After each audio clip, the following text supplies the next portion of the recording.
Il n'est pas faux que la République démocratique du Congo est un scandale géologique, mais elle est aussi un scandale agricole, même si ceci a toujours été faiblement évoqué, d'où l'ambition actuelle de prioriser l'agriculture à la richesse du sous-sol qui a longtemps caractérisé l'économie nationale congolaise.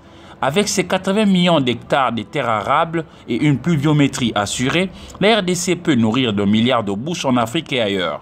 Partout où vont les membres du gouvernement, ils s'emploient schématiquement à matérialiser le vœu de diversifier l'économie nationale jusqu'ici essentiellement basée sur les mines pour permettre à l'agriculture de prendre sa revanche sur le sous-sol.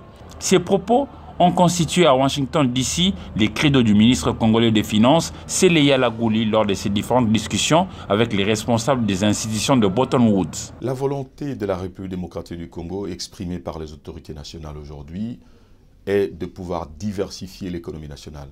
Et pour diversifier l'économie, comme je l'ai dit, dans un pays de 2 345 000 km², l'agriculture reste un des secteurs, en tout cas à forte diffusion de croissance et à fort potentiel de la main-d'œuvre. Donc l'agriculture reste en tout cas la priorité dans le cadre de prochain IDA, mais également la connectivité en termes de routes. Aussi, ces membres du gouvernement Ilunga Ilunkamba martèlent que la RDC sera d'ici 2030 classée parmi les 3 pays les plus peuplés d'Afrique, pendant que les infrastructures ne suivent pas, d'où la nécessité de poursuivre avec la construction de routes notamment. L'exemple de la partie nord-ouest de la RDC en est l'illustration probante. Il y a le secteur toujours routier, où il y a eu la réhabilitation d'une piste entre la ville de Gemena et les ports de Yakula, qui permet aujourd'hui de fluidifier les commerces entre la province de l'Équateur et la ville de Kinshasa, qui est le grand centre de consommation. Donc on peut dire que l'IDA est très présente en République démocratique du Congo et amène beaucoup d'éléments positifs en ce qui concerne la croissance économique, mais également la lutte contre la pauvreté, qui est le mandat principal de l'IDA.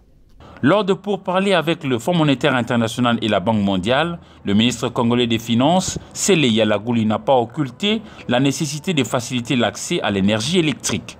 Sans électricité, on ne peut pas industrialiser le pays pour pouvoir enclencher le processus de croissance économique de manière fiable et durable.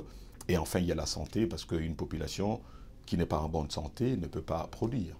Aussi faut-il rappeler la ferme conviction de l'application de l'article 43 de la Constitution congolaise qui aborde la gratuité de l'enseignement primaire.